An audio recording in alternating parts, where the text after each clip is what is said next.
Well, welcome back.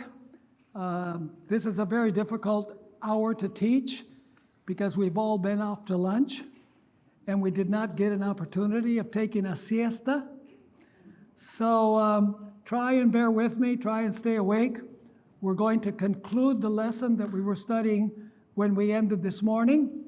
And let me just have a word of prayer, and then we'll have a short review and we'll finish the chapter that we were studying. Father in heaven, thank you for the good food we've been able to enjoy. We ask now that you will be present with us, keep us awake, keep us alert, for we're studying very important things. Give us understanding, and give me the ability to speak so that I can be understood. We thank you for hearing us, for we ask it in Jesus' name. Amen. All right, let's just do a little review here. Which chapters did we study this morning? Daniel 2, Daniel 7, and when we ended, it was Revelation chapter 12, right? So we studied 3 chapters. What is in the background of Revelation 12? Genesis 3:15, and what other prophecy? Daniel 7. Because Daniel 7 speaks of time, times the dividing of time. Revelation 12 also. Daniel chapter 7 has a dragon beast that has 7 heads and 10 horns. Revelation 12 has the same beast with 7 heads and 10 horns. In Daniel chapter 7, you have persecution of the saints. In Revelation 12, you have persecution of a woman. So you know that the background of Revelation chapter 12 is found in Daniel 7 and in Genesis chapter 3 and verse 15. Is that clear? Yes. Now, we hadn't finished our study of Genesis chapter 3 and verse 15 as it relates to Revelation chapter 12. So let me just review a little bit about the persecution of Satan, or the dragon, the serpent, against God's people. Who is the prime enemy in Genesis chapter 3 and verse 15? The enemy of the serpent. Is it primarily the woman? Is it the remnant of the woman's seed? No. Who is the enmity really against? The serpent against the woman's seed. And who is that seed? Jesus. So when the child survives and is caught up to God into his throne, what's the next stage of the controversy? Who does the serpent go after? The serpent goes after the woman, second best. He lost the child, and so now he goes after the woman. And when the earth helps the woman, this beast rises from the earth, you know, the nation that rises in the territory that helped the woman. The dragon is what? He's enraged because he doesn't like the fact that the earth helped the woman. And so this nation that has 2 principles, the 2 horns, religious and civil liberty, is going to persecute, once again, is going to join forces with the papacy to persecute once again. So how many periods of persecution are we talking about? We're talking about 2 periods. The 1260 years, well, if you include the child, but I'm talking against the church. You have the period of the 1260 years, time times the dividing of time. Then the earth helps the woman. Then a nation rises from the earth with 2 principles, but it ends up speaking like a what? Speaking like a dragon, and it persecutes God's people once more. So there's 2 periods of persecution with a period of inactivity in between. We are now in that interim period. So the feet of the image don't give you the full story. It gives you the impression, the feet of the image give you the impression that the 10 nations of Western Europe are the last kingdom before Jesus comes. But what we don't realize is that those 10 kingdoms that eventually the papacy, united church and state, and then that's followed by a period of inactivity, once again, the papacy is going to rise to persecute as it did in the past. So let's go where we left off last time, and that was on page 912 of our study notes. And this is a very important point. Do you think that the 7 heads of the dragon beast in Revelation 17 are the same 7 heads that you find in Revelation chapter 12 and Daniel chapter 7? Is there any reason for not believing that? Are they the same heads? Yes. How many heads are functioning at a given time? Only one. Now, if you look at the picture, it says there's a dragon beast that has 7 heads and 10 horns. And so you believe that since the beginning, all 7 were ruling and you had 10 horns. But what's happening, it's giving you the composite picture. Are you with me? The full picture. And then later on, it amplifies and it explains that first of all, you had the dragon beast by itself, then it sprouted 10 horns, then it sprouted a little horn, and now that we're going to study Revelation chapter 13, then the little horn receives a deadly wound. For a while, it's inactive. Then the United States helps the deadly wound to heal, and the papacy will do what it did in the past. Are you with me or not? So Revelation 13 is going to expand greatly upon Daniel 2, Daniel 7, and Revelation chapter 12. Now, notice what J.N. Andrews wrote. And before we read that statement, let's read Revelation 12, verse 15. So the serpent is also called what? The dragon. Okay, so this is the same dragon. The serpent spewed water out of his mouth. How many heads does the dragon beast have? How many heads? 7. So how many mouths must it have? 7. But how many mouths are spewing waters? 1. That's an important detail. So the serpent spewed water out of his mouth like a flood after the woman, that he might cause her to be carried away by the flood. And how long does this serpent or this dragon spew water out of his mouth? Times, and the dividing of time. Is that the same period we saw in Daniel 7? Yes. Is this an expansion of Daniel 7? Yes. This is a principle that I call the layered approach to the study of Bible prophecy. You know, we study these prophecies independently, one from another. I've heard sermons on Revelation 12, I've heard sermons on Daniel 2, on Daniel 7, on Revelation 13, but we usually compartmentalize them. And we don't see this principle of expansion at each stage. Now, notice what J.N. Andrews wrote. He had this clear in his mind. The 7 heads are 7 forms of civil power, which successively bear rule. These 7 heads belong alike to the dragon of Revelation 12, the beast of chapter 13, and that of Revelation chapter 17.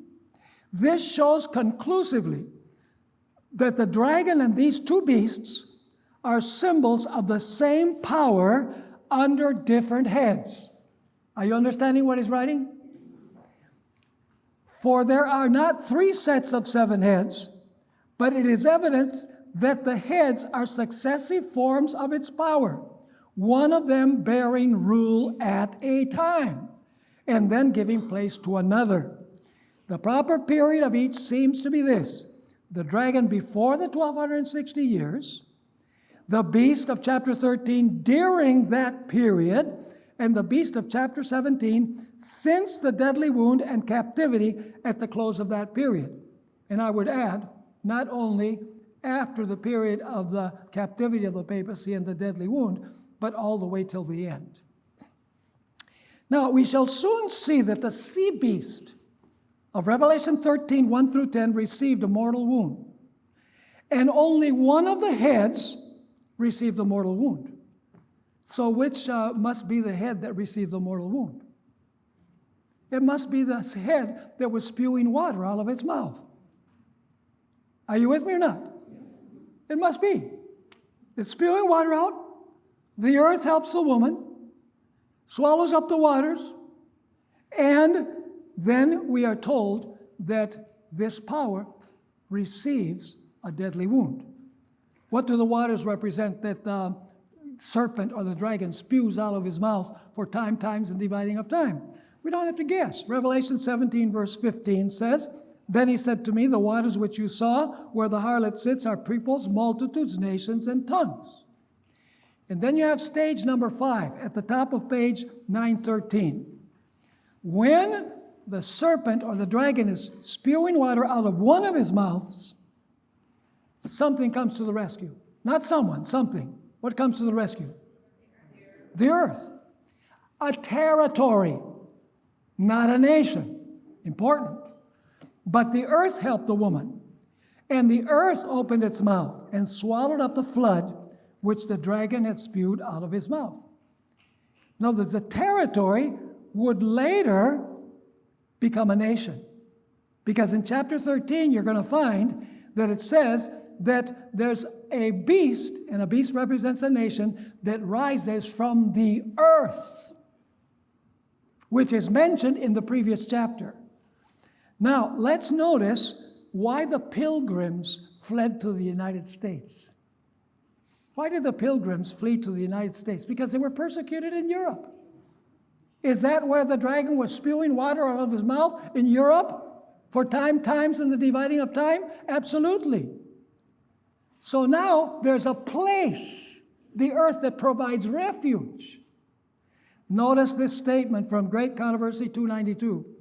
It was the desire for liberty of conscience that inspired the pilgrims to brave the perils of the long journey across the sea, to endure the hardships and dangers of the wilderness, and with God's blessing to lay, notice that at this time it hadn't been laid yet. There was no United States of America during the colonial period. There were colonies of Great Britain. So Ellen White is correct when she says, and with God's blessing to lay, future, on the shores of America, the foundation of a mighty nation. Now, you know these quotations are in the writings of Ellen White on how historians describe the rise of the United States of America. On Great Controversy, page 440, she wrote, a prominent writer describing the rise of the United States speaks of the mystery of her coming forth from vacancy, where there's no waters, in other words, and says, like a silent seed, we grew into an empire.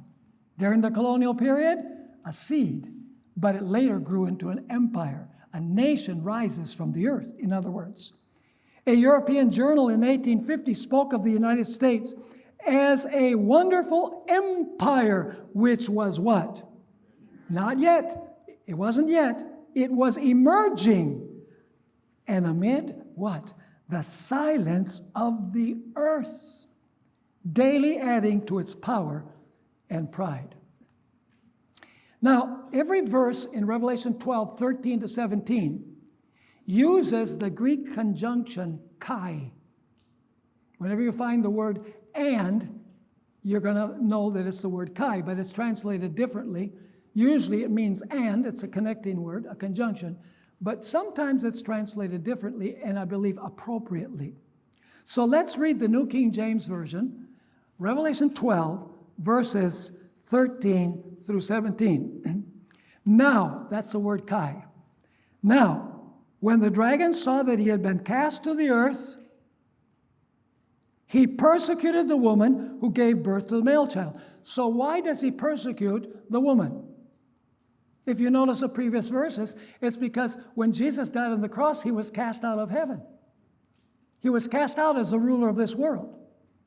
So when it says, now, when the dragon saw he had been cast to the earth, he goes after whom? He goes after the woman, because he doesn't have access to the child anymore. So it says he persecuted the woman who gave birth to the male child. But, that's the word kai as well. I believe it's appropriately translated. But the woman was given 2 wings of a great eagle that she might fly into the wilderness to her place where she is nourished for a time and times and half a time from the presence of the serpent. So, that's the word kai as well. So the serpent spewed water out of his mouth like a flood after the woman that he might cause her to be carried away by the flood. But, that's the word kai as well. But the earth helped the woman, Is the word but appropriate there? Of course. He was spewing water out of his mouth, but now the earth comes to the rescue of the woman. So the word kai is very appropriately translated but. So, verse 16, but the earth helped the woman, and the earth opened its mouth and swallowed up the flood which the dragon had spewed out of his mouth. And, this is the word kai as well, and the dragon was enraged with the woman, and he went to make war with I don't like the rest of her offspring, because it gives the impression that it's her offspring. The rest of her offspring, this is the New King James, the remnant of her seed is better, who keep the commandments of God and have the testimony of Jesus Christ. I like the contemporary English version, how it connects verse 17. Notice how it reads. So, when the dragon, this is beginning with the previous verse 16. So, when the dragon saw he was cast out, he persecuted the woman. But, Kai, God gave the woman the wings of an eagle to escape to the wilderness. Then the dragon spewed water of his mouth. But the earth helped the woman. And now comes the conclusion.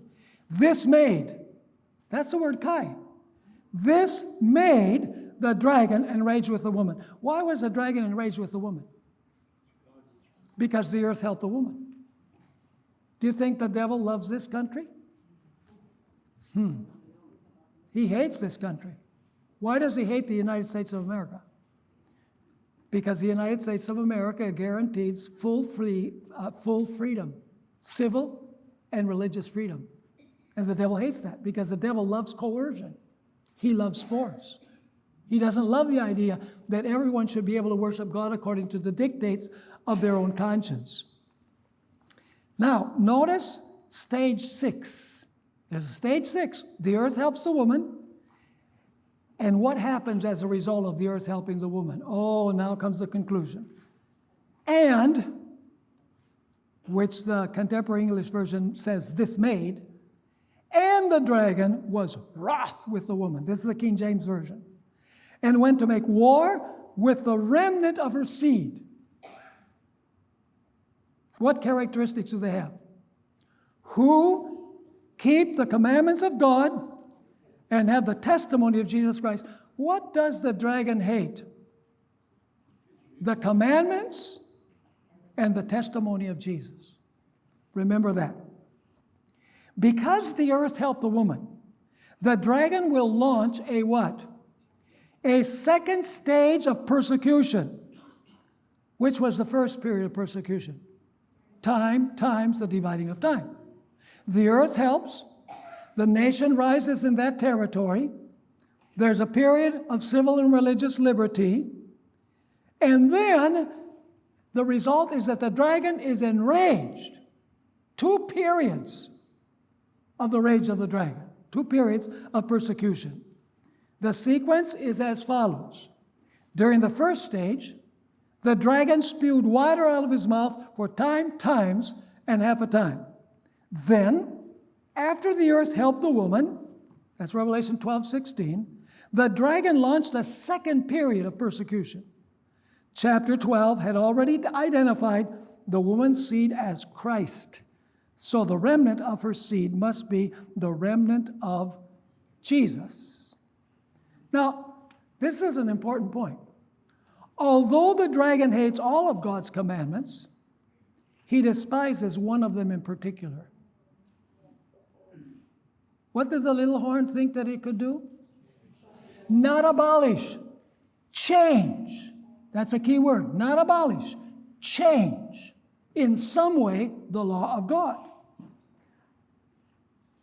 So although the dragon hates all of God's commandments, he despises one of them in particular. However, in his rage, the dragon did not intend to abolish this commandment, but rather to what? To change it. Thus, we need to discover which commandment the dragon intended to change during the 1260 years. Are you with me? Do you think that in the expansion you're going to know which commandment it is? You think that there's a further expansion that tells us which commandment? We usually read Daniel 7:25. He thought he could change times and law, but we don't connect it directly with Revelation chapter 13 and Revelation chapter 17. According to the lexicons, the Aramaic, because Daniel chapter 7 is in Aramaic, the Aramaic word change, sebar, means the intention to change something from the way it was before. So we have to look for a change in the law in the way that it was before. Now, who claims to have changed one of God's commandments during the times, and half a time? In your study notes, you have close to 11 pages regarding the change of the Sabbath. And the word change is used repeatedly by Roman Catholic writers. The word alter also is used several times. Let me give you just one quotation. This is John O'Brien, who for many years was a theology professor at the University of Notre Dame in Indiana, right near Andrews University, the author of 40 books, very renowned during the time of his tenure. I want you to notice what he wrote. The church received the authority to make such a change from her founder, Jesus Christ. He solemnly conferred upon his church, which he didn't, by the way, the power to legislate, govern, and administer the power of the keys. It is to be noted that the church did not change the divine law, obliging men to worship, but merely changed what? Do you see the number of times that we have the word changed here? Changed the day in which such public worship was to be offered. Thus, the law involved was merely a ceremonial law. In other words, the Sabbath was a ceremonial law. The papacy didn't really change the law of God. It just changed the day in which you worship. Now notice, but since Saturday, not Sunday, is specified in the Bible, isn't it curious that non-Catholics, he's referring to Protestants, who profess to take their religion directly from the Bible and not from the church, observe Sunday instead of Saturday? Yes, of course it is inconsistent. But this change was made about 15 centuries before Protestantism was born. And by that time, the custom was universally observed, the custom of keeping Sunday. They, that is Protestants, have continued the custom even though it rests upon the authority of the Catholic Church. Clear? And not upon an explicit text of the Bible. And now comes a really critical point, important point. Listen carefully, that observance remains as a reminder of the Mother Church. Who's being reminded of the Mother Church? Protestants of the Mother Church, from which the non-Catholic sects broke away. Like a boy running away from home, but still carrying in his pocket a picture of his mother or a lock of her hair. Do you know the problem with Protestants? They never totally broke away from the mother, and that's the reason they will return to mother. They teach that the dead are not dead, that hell burns forever, that if you were wicked, you burn in hell from the moment of your death, and that Sunday is the day of worship. Protestants have continued several of the apostate doctrines of the Roman Catholic Church, and therefore that will be the link that will bring them back to mother, like a child running away from home, but carrying a lock of mother's hair, the reminder. Isn't this a remarkable statement? You'll find 11 pages of them from many different scholars that use the word changed, altered, etc. Now, here's an important point. During the 1260 years, the little horn claimed to have changed the fourth commandment from Sabbath to Sunday. When its deadly wound is healed, it will impose that change by force. What is it going to impose? The mark of the beast. And what is the mark of the beast? The observance of Sunday. What it changed during the 1260 years, it is going to impose by force when it heals from its wound. That's why you have to go to Revelation chapter 13, which we're going to go to in a moment for a further expansion. So let's summarize. This is page 916. Let's summarize the content of Revelation chapter 12.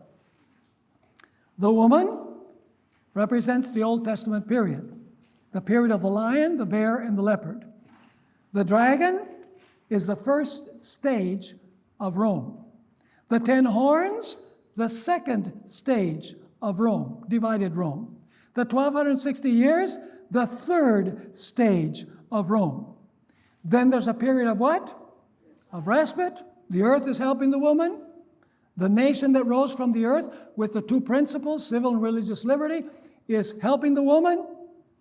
But then you have a fourth stage of Rome when the wound is healed and persecution comes again. Did Daniel 7 mention a fourth stage of Rome? Did you find anything in Daniel 7 that the little horn, after the 1260 years, was going to have a period of inactivity, and then its wound was going to be healed, and it was going to persecute again? Is that in Daniel 7? No. Is it in Daniel 2? No. Is it in Revelation 12?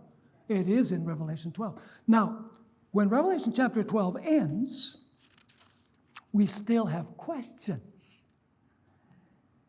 By the way, the questions are on page 916. Why will the dragon be furious with the woman a second time? Where in the book of Revelation do we find a further description of the dragon's wrath of Revelation 12:17? Because 12:17 says the dragon was enraged with the woman, went to war with her.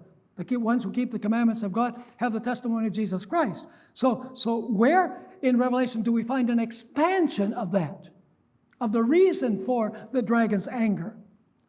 Next question, in what manner will the dragon manifest his wrath against the woman in verse 17? Will he do it in person, or will he do it by using another beast, his seed, as his deputy? Which of the 10 commandments does the dragon particularly despise? It's an important question. What is the testimony of Jesus? And why will the dragon hate those who possess it? What methods will the dragon employ to attack the testimony of Jesus? What strategy is he going to use to attack the testimony of Jesus, which we know to be the spirit of prophecy, manifested in the person of Ellen G. White? And who is the remnant of the woman's seed? Well, let's deal first of all with that last question. Who is the remnant of her seed? You know, usually we read Revelation 12:17 and we say, they goes to make war with the remnant of the woman. He doesn't go to make war against the remnant of the woman. He goes to make war with the remnant of the woman's seed. So the question is, who is the seed? Notice Galatians chapter 3 and verse 16 and verse 29. Galatians 3:16 and 29. Now to Abraham and his seed were the promises made. The Greek word sperma, the same word. He does not say unto seeds as of many, but as of one. How many seeds of Abraham? One. And to your seed, who is what? Who is Christ. So who is the solitary seed? The only seed? Jesus Christ. So are we not seed? Well, notice what we find here in verse 29. And if you are Christ's, then you are Abraham's seed and heirs according to the promise. So what is the remnant of her seed? It's the remnant of Jesus. It's the seed's seed. I don't know if you're following me or not. Too much lunch. The devil goes against the seed of the seed. Those who follow Jesus. The remnant of Jesus, in other words. And here's the interesting point. Let me give you an illustration. I worked for about an hour in our garden this morning, getting it ready to plant. We plant tomatoes every year. Where does the tomato plant come from? From one seed. Right? You can plant several seeds, you have several plants, but a tomato plant comes from one seed, right? So the tomato plant grows. How many tomatoes can be on that plant?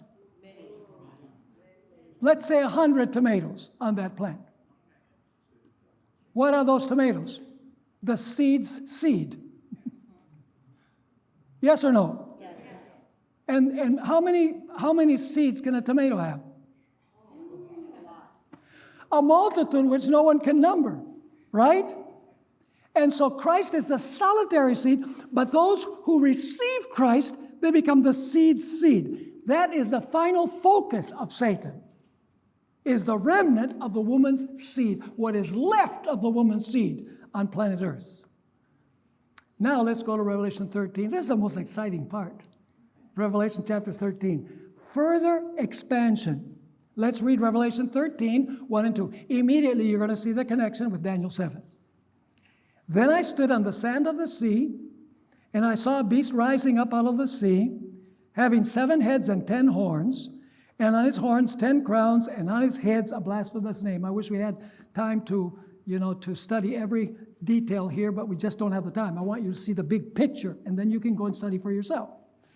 Now, it says, now the beast which I saw was like a leopard, his feet like the feet of a bear, and his mouth like the mouth of a lion, and the dragon. What chapter does this link with? Daniel 7. Is this a further expansion of Daniel 7? Yes or no? It's as subtle as a freight train. But there's a difference. Whereas in Daniel chapter 7, you have lion, bear, leopard, dragon beast, 10 horns. Here you have the dragon beast with 10 horns, leopard, bear, and lion in reverse order. Why? Because Daniel is living in the times of the kingdom of Babylon, of the lion, and he's looking forwards. Whereas John is living in the period of the dragon, and he's looking backwards. This shows that historicism is the method that needs to be used in the study of Bible prophecy. So John is looking backwards. Now, the lion, the bear, and the leopard are Old Testament powers. Let's go to the New Testament powers. The dragon, there's a dragon in Revelation 13, represents the first stage of what? Of Rome. The dragon has 10 horns. That's the second stage of Rome. Rome divided. Then you have the beast. That's papal Rome that ruled for 42 months, which is the same thing as times the dividing of time. It's the same as 42 months and 1,260 days. Now, for 42 months, this is the third stage of Rome, the beast from the sea persecuted the saints, spoke blasphemies against God, attacked the heavenly sanctuary. Yeah, Revelation 13, verse 7 says that he attacked the sanctuary. We'll study that when we get to Daniel chapter 8. And it fared well. It says things went well for him during the 42 months. Revelation 13, however, adds a fourth stage to this fourth beast. A fourth stage to Rome. Is it clear the stages of Rome? First, that's Rome by itself. Second, it's Rome with the 10 horns. Third, Rome with the little horn. And fourth, the United States benefiting Rome. And that's where we're going to go now in the next few moments. When the 42 months concluded, we're now on page 918. When the 42 months concluded, the beast received what? A deadly wound on all of its heads. How many? One of its heads. So how many heads are functioning at a time? Only one. So it says, and I saw one of his heads. Would that be the same head that was spewing water out? Yes. Of course, absolutely. As if it had been what? Mortally wounded. Who gave the beast its mortal wound? Notice this statement from Malachi Martin. Have you ever heard of Malachi Martin? Yes. Jesuit priest. Wrote the famous book, The Keys of This Blood. He wrote this following statement, and he did not realize that he was commenting on the deadly wound that the papacy received, because he didn't understand Revelation 13. Notice the statement. He's writing in 1986, remember. For 1,500 years and more, Rome, he means papal Rome, Rome had kept as strong a hand as possible in each local community around the wide world. So what had Rome done for 1,500 years and more? Had kept a strong hand as possible in each local community around the wide world. And then he says this, by and large, and admitting some exceptions, that, what does he mean by that? That Rome had kept as strong a hand as possible in each local community around the wide world. So he says, by and large, and admitting some exceptions, that had been the Roman view, to keep a strong hand, until 200 years of inactivity had been imposed upon the papacy by the major secular powers of the world. What's the significance of that statement? If you go back from 1986, 200 years, you end up at the period of the French Revolution. He's saying that for 200 years, the French Revolution had caused the papacy to be inactive. Is that the period when the earth is helping the woman? When the beast has two horns like a lamb, civil and religious liberty? Absolutely. Now, there are three conclusions from this statement. The papacy kept as strong a hand as possible in each local community around the wide world for more than 1,500 years. Would that fit with times, and the dividing of time? Absolutely. But for the last 200 years, from 1986 when he's writing, the papacy has been unable to use the power of the state to persecute. Going back from 1986, 200 years, takes us to the French Revolution. This fits perfectly with Ellen White's statement that if the secular powers remove the restraint from the papacy will regain its power. What is the deadly wound? You know, people talk about the Roman Catholic Church as if it was the papacy. The Roman Catholic Church is not the papacy. The church did not receive a deadly wound.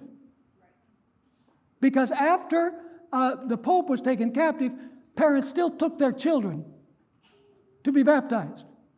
There was still Mass. They could still go to the confessional. Papacy means a system that joins church and state.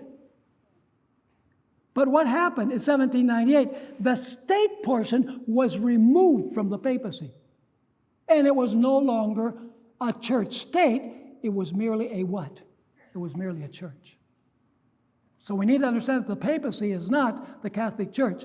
The Catholic Church is the religious side of the papacy, but the papacy is a union of church and state. And that's why Ellen White in Great Controversy 564 wrote, "Let the restraints now imposed by secular governments."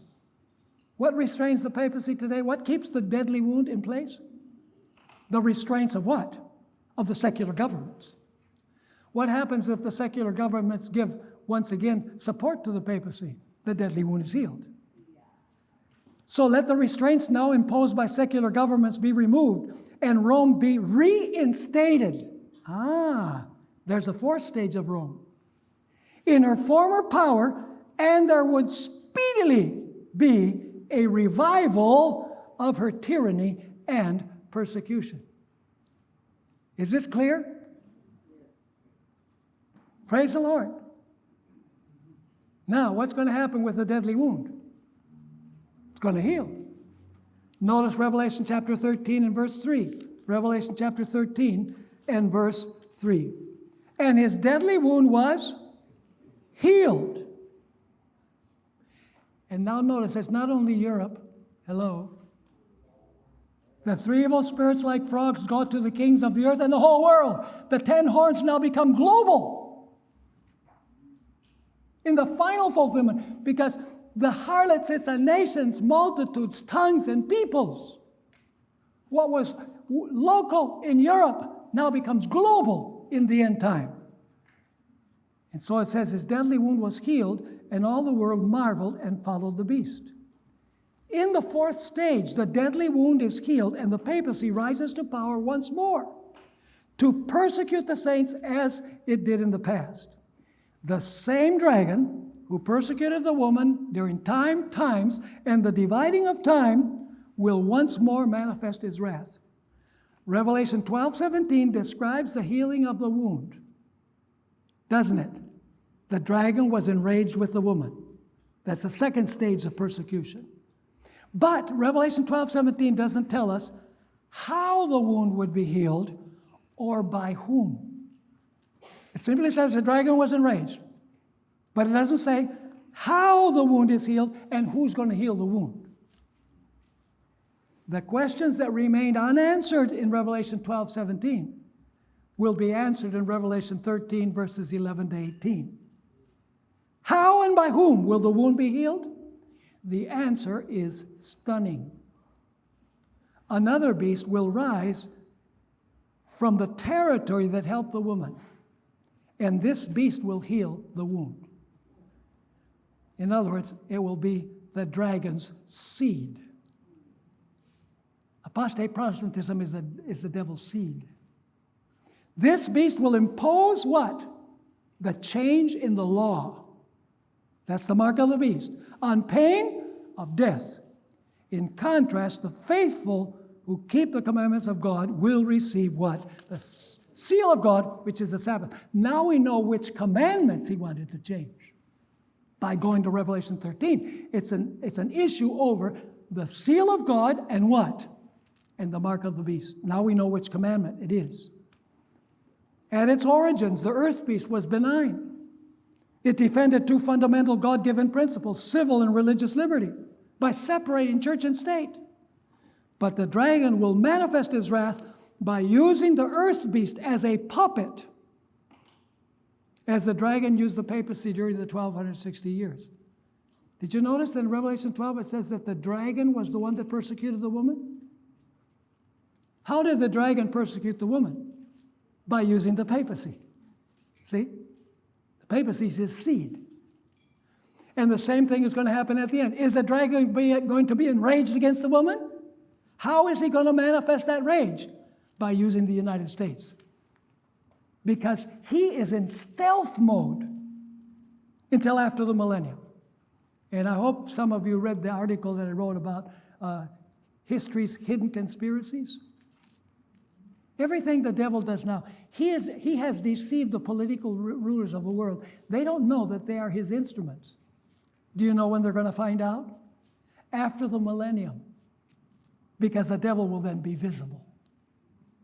For the first time, they will see who was orchestrating their decisions.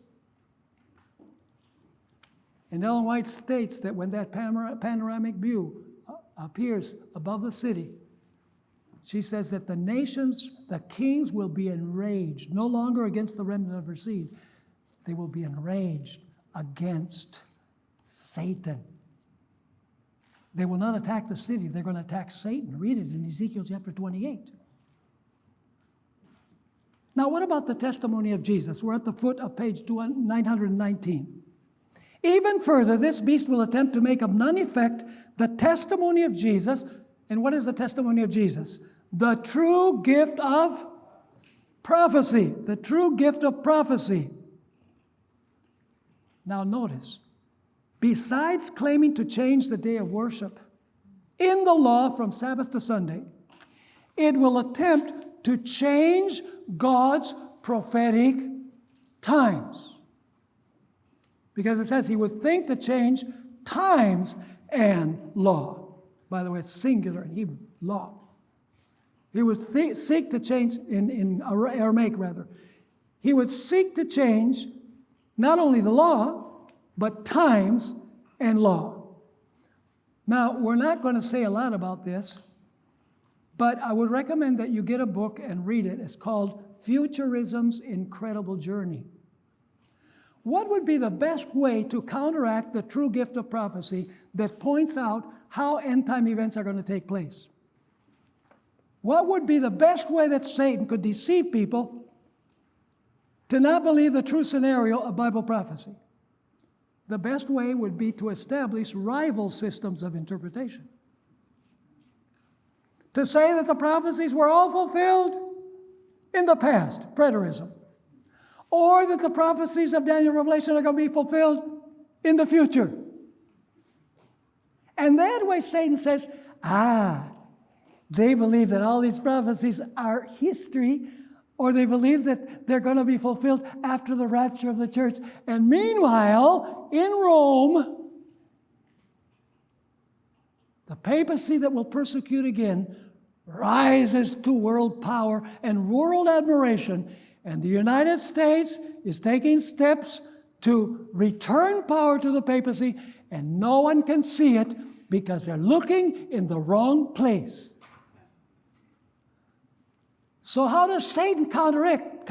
By the way, do you know what this beast from the earth is called? He's called, in other places of Revelation, the false prophet. Hello?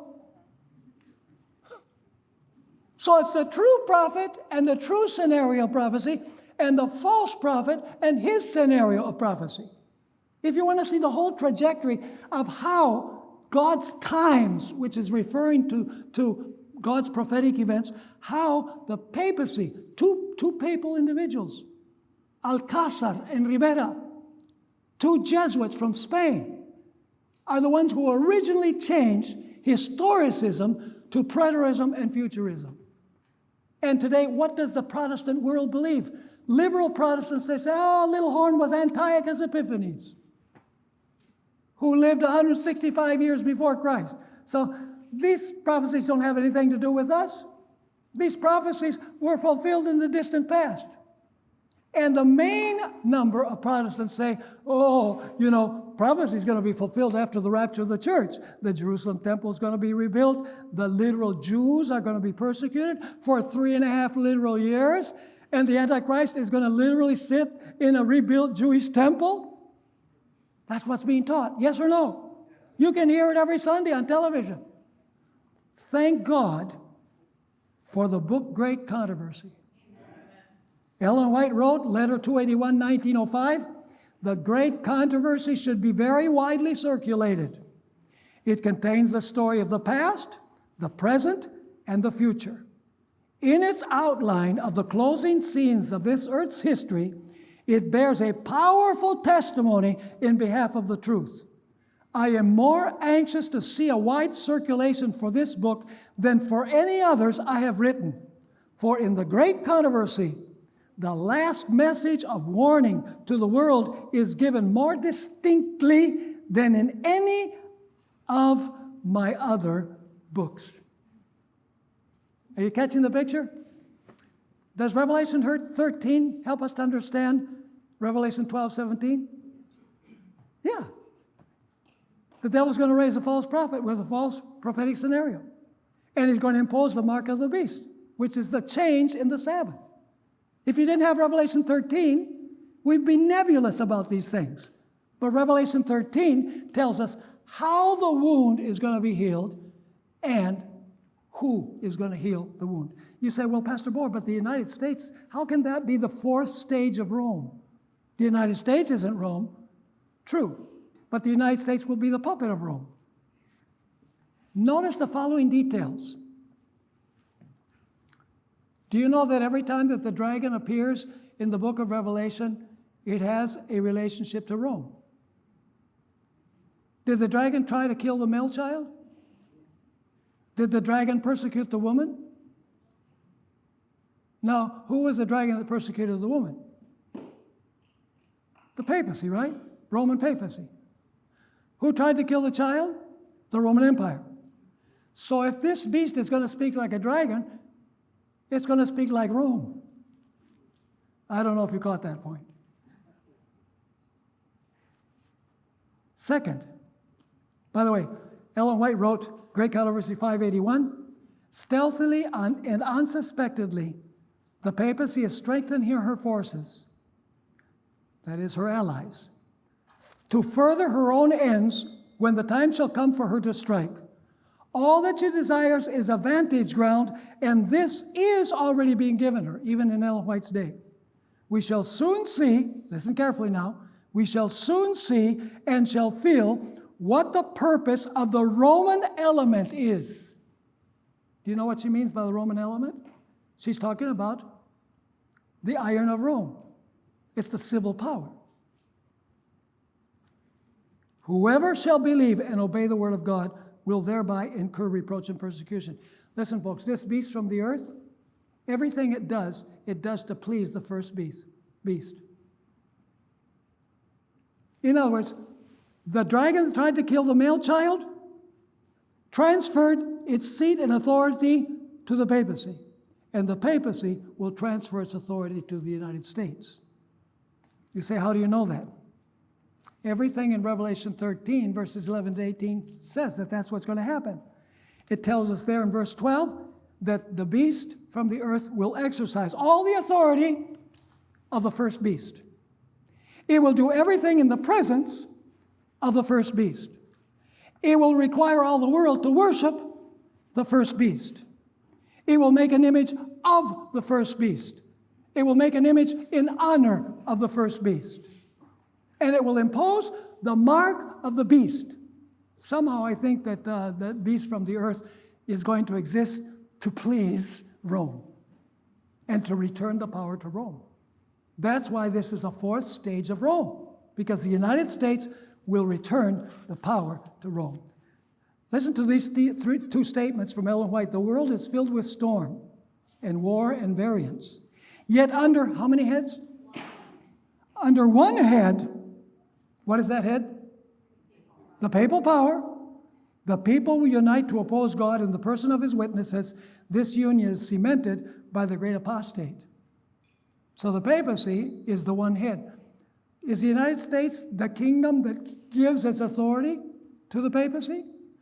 Notice the following statement. Maranatha 187. What is it that gives its kingdom to this power? What is it that gives its kingdom to the papacy? Protestantism, a power which, while professing to have the temper and spirit of a lamb and to be allied to heaven, speaks with the voice of a dragon. It is moved by a power from beneath. What do you think? Does the book of Revelation, does Daniel, do they use a layered approach? It's like an onion. An onion has different layers, but it's still the same onion. And so it is with Daniel 2, Daniel 7, Revelation 12, Revelation 13, and if I had time, I would go into Revelation 17, which fully describes what will happen when the deadly wound is healed. It takes you to the very end. To the time that the harlot is condemned. I will show you the condemnation of the great harlot. And by the way, are the waters going to flow again from the head? You better believe it. Where's the harlot seated? She's seated on the many waters. So are the waters that persecuted before flowing again? Yes, they are. So we cannot study Revelation 17 by itself. We have to connect Revelation 17. It also has a dragon beast that has 7 heads and 10 horns. We have to link it with Revelation chapter 13, Revelation chapter 12, and Daniel chapter 7, where the same 7-headed, 10-horned beast appears. We are to see that each layer is an expansion or an amplification of what we find in the previous outlines. And when we study it that way, it becomes amazing what we discover. Daniel 7, in Daniel 7, the enemy that persecutes the saints is the little horn. Revelation 13, it's the beast. And Revelation 12, it's the dragon. So, in other words, the little horn and the beast are emissaries of whom? Of the dragon.